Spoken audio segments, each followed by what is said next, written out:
ایک وقت تھا جب اسلام کا سب سے بڑا دشمن اسلام کا سب سے بڑا رکھوالا بن گیا۔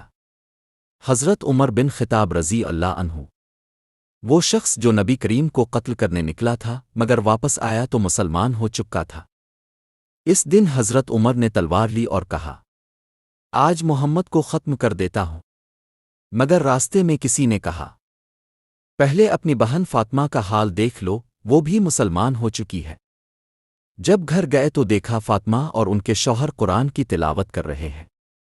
غصے میں حضرت عمر نے ان کو مارا، مگر پھر جب ان کا خون دیکھا اور قرآن کی آیات سنے، دل کا حال بدل گیا۔ وہ آیتیں تھیں، تاہا ہم نے یہ قرآن تم پر اس لیے نازل نہیں کیا کہ تم مشقت میں پڑ جاؤ۔ سورۃ تاہا آیت 1-2۔ حضرت عمر رو دیے اور فوراً نبی کریم کے پاس گئے اور اسلام قبول کر لیا۔ اس وقت نبی نے فرمایا، اب اسلام کو عزت ملی ہے، کیا آپ اس معجزے